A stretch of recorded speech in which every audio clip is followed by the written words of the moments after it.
guys! Good morning! Welcome back to my channel! At sinipag na naman ang atin yung mag-upload ng vlog-vlog. So, bored ako kaya naggawa! Gumawa ako ng vlog. Nag-vlog ako a day in my life as a taong bahay. So, yun, nagpagpag ako dyan ng sofa. Sofa ba yan? Oh, sofa yan. Couch. Wala ko dyan. So, nag-ayos na ako ng buhok ko kasi maghihilamos ako. Yan. Ay, siya naman. Alam niyo, nagsisising ako, nagpa-short hair ako eh. Sa ulo ko sa akin, ninalo yung intrusive thoughts ko. So, ayan, naghihilamos na ako. O, diba, nakakilay pa yan. Pag hilamos yan, bubura yung kilay niya. Kaya, diba, hindi niya sinasagi yung kilay niya kasi pag sinagi niya, mawawala yung kilay niya. Huyo ka dyan. Yan. Hilamos muna para matanggal yung mga mantika sa mukha natin. O, diba, tapyas na yung isang mukha. Ay, isang kilay. So, ayun, bumalik na ako sa taas kasi magpupunas tayo ng mukha at magre-ready tayo sa paglilinis ng bahay at paligid. Kasi ganun ako. Pagising ko, maglilinis muna ng bahay bago ako kumain. Kasi mas masarap magiga ng malinis ang bahay. Diba? Pero ito nga ka ng buong maghapon. So, ayan, naglagay na ako sunscreen para protection sa sun. Kaya nga sunscreen eh. And lip balm para hindi dry yung ating lips. So, ayun, nagsimula na ako maglinis sa labas ng bahay. Nagpagpag muna ako. Kasi yung mga pusa ko, umaakyat sila sa lamesa. Tapos sa ilalim na yung mga aso, Ayaw nila talaga sa may, sa may labas ng bahay. Gusto yan, diba? Kasi sa ilalim siya ng upuan. Pakaway-kaway pa yung borders natin dyan. Ayaw niya taga umalis, Hindi siya marunong makiramdam, Yan nga pala si Boba, ang aking OG doggy ng pandemic. Alam niyo bakit Boba name niya? Kasi milig ako sa milk tea. Diba? Hindi naman halata Kaya nga Boba. So, ayan nga pala yung mga laman ni Mama, ang kanyang mga bugang bilat. So, ayan, tuyo na sila. So, didiligan natin. Sabi ni Mama, matibay daw sa araw O, diba yun yung araw. Speaking, ganda pag umaga kasi yung araw, sumisikat. Malamang umaga So, ayan. Kadaming kalat. Kasi maraming halaman. Yan yung pusa ko, si Tilapia. Tapos yung aso ni Lolo na pinampon niya sa akin, si Buret. Kasi maliit lang siya, hindi siya lumaki, ganyan lang siya. So, nag-start na ako maglinis. So, diba, naka-extra pa yung isang pusa dyan, si Dukleng. So, yan, walis-walis tayo sa paligid para malinis naman yung paligid natin kahit wala yung mama ko. Diba? Yan, yung mga pusa ko pala yan. Si Dukleng, yung white, and si Tilapia. Siyempre, yung isa, yung color tilapia. Color? Bisaya ka, girl! So, ayan sila. Nagagalit na sila kasi kailangan ko na doon sila pakainin, mga palamunin. So, ayan. Lumapit na sa akin si Dukleng. Ganyan siya pag umaga. Clingy yan By the way, lalaki pala yan. Sana all clingy. Ayan, Lalaro-laro ko muna siya. So, ayan na pala yung naipon kong kalat. So, sa pagwawalis ko, na bawasan yung taba ko, yan, kumakatas-katas yung mukha ko. So, tinapon ko na yung naipon kong kalat kanina sa basurahan, malamang. And pagpasok ko sa bahay, maraming lamok, so nag-spray ako. Grabe ang lamok, para silang mosquito.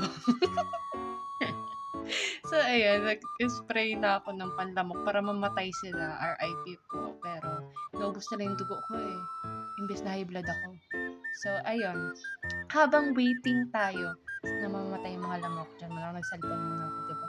Pawis na pawis yan. Ang ganda kayo pag naglilinis ka ng bahay nyo, parang nag-workout ka na din kasi nabuburn yung taba mo. Kaya, ano pa ang hinihintay mo? Maglinis ka na ng bahay mo, diba? Malinis pa yung bahay mo. Malamang kasi naglinis ka.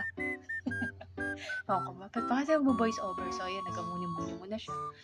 Na, na, na, na, na. Kumanta siya. So, ayan. Tagal mamatay ng lamok tagal ko rin yun. So, ayun. Nagganda-gandahan naman ako ngayon. Yan, araw-araw. Ang ganda kasi ng sikat ng araw pag umaga dyan. Like, nakaka-fresh pa siya. Pero pag mga alauna, hindi na. Toasted ka na. So, ayun. Pagpasok ko sa loob ng bahay, ang daming lamok diba? Kitang-kita mo yan sila. Busog na busog sila na yan. So, pinatay ko sila kasi KJ ako. So, ayun, napatay ko na yung mga lamok. Lilinisin ko na yan. Nag-spray pala ako kasi yung dahon niyan with water. Kasi yung amoy ng pang-spray, diba, ang baho. So, pinagpagan ko yung mga upuan kasi may mga naiwan pang lamok doon. Ayan. Tapos, winalis ko na sila para wala yung lamok. Pero, grabe, amazing. Ang daming mas marami pa yung lamok kasi sa alikabok ng bahay. Oh. Kasi ngayon, mabaha dun sa may likod namin. Kaya yung lamok, ang dami-dami. So, habang nagwawalis ako, nakita ko si Dokling. Ayan, nag-aabang na siya. Kasi si Dokling, sana yan pumasok sa loob. Kaso bawal daw pumasok sa loob, sabi ni Mama. Kasi yung balahibo niya, nagkakalat sa Pero wala naman si Mama, kaya pinasok ko pa rin siya dun sa loob, di ba? Peace, mayan siya, di ba? Na-miss niya yan eh. So, ayan, nag-start na ako mag-mop tapos ko magwalis para yung, kasi yung mancha ng lamok sa tiles na iwan. So, tapos ko maglinis, yun na naman ginagawa ko sa umaga, wala naman kasi akong gaano ginagawa. Kasi gusto ko talaga maglinis ng bahay, araw-araw kami naglinis ng bahay. So, after ko maglinis ng bahay, naligo na ako. Tapos yan, naglagay ako ng blush kasi syempre, ano pa? Syempre, sino ba naman ako pag wala akong blush? Gaputok-putok na, di ba? Sasa girl. Yan, nag-lip balm na rin ako na may color. Wala lang. So, yan, nag-start na pala ako magluto ng fried egg. Yan ang agahan ko ngayon. Tapos may fish pa. So, ayan, kumain na ako. Sarap kaya sa umaga nun pagkakain ka na, tapos malinis yung bahay mo, tapos magpapahinga ka na ng buong maghapon kasi wala kang gagawin. Wala pa kasing pasok ngayon eh. Nakaka-board din pala pag walang pasok. Pwede kaya hanggang January. Charot lang. So, ayan. Naggawa pala ako ng pickled na onion. So, ayan. After ko kumain, naghugas na ako ng plato. Malamang alang itambak mo pa dyan, Diyos me, hugasan mo na. So, pagtas ko maghugas yan, nakita ko yung araw. Yung araw, yung langit. Oo, yung langit. Na parang makulimlim, pero it's a prank din pala. Uminit din siya. So, after kumain, magpahinga. Nag-cellphone pa kanina. Inayos ko na yun ang pamalakas ng nating tambayan. Na lang kasi ako. Ayan, nakahiga. Tapos nanonood lang ako buong maghapon. Di naman buong maghapon. Nanonood ako sa YouTube or sa Loklok. Siguro mga mga 4 hours akong nag-anood. Tapos pagtas ko manood, nag-idlip naman ako sa habang. So, yun lang gawa ko sa buong maghapon. Yan, hapon na yan. Malamang, kakagising ko lang. Dumating na rin yung kapatid kong bunso kasi half day lang ang pasok sa Isjaa. Kasi Adventist. Yun. Kaya half day lang. Pag Friday lang pala half day. Tapos dumating na rin yung isa kong kapatid na gumala. Pumunta daw siya birthday yan. Sabi ko, suputan niya ako ng spaghetti or lumpia. Yan, kinahingan ko siya. Sabi niya, wala te, kaya te magsupot, daming tao. Pero joke lang naman yun.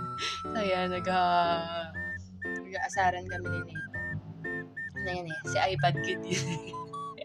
Ginagawa namin dalawa. Actually, tatlo. Yung isa kasi andun pa sa harapan. Nagsama sa video. So, after ko magkape, nagdilig na ako. After magdilig yan, aura-aura, hapon na niya. Kita ko naman si Dokling, lumapit na naman siya sa akin. So, ayan. Nagpakarga siya. Show ko lang siya sa inyo. Diba? Ang puti niya. Buti pa yung pusa, maputi. Yung amo, never mind. So, after ko magdilig sa labas, magmuni-muni, nagluto na ako ng ulam namin para mamayang gabi. Minsan kasi maaga na kami nagkakain kasi wala lang, trip lang namin. Kahirap naman kumain ka ng super late tapos busog na busog kapag matutulog ka, diba? So, ayan. Kala mo naman kung anong lulutuin, no? Sardinas with egg lang naman. Yung mga yung story mo sa My Day pag inaccept ka na ng mama ng crush mo. So, ayan. Luto-luto muna. Kala mo naman pangmalakasan yung ulam. Sardinas with egg lang naman. Diba? Ayan na. Habang ginaluto ko, nakaabang na naman si Dokling. And tada, luto na. So, ayun lang naman yung nangyari sa araw ko. Thank you for watching. See you next vlog!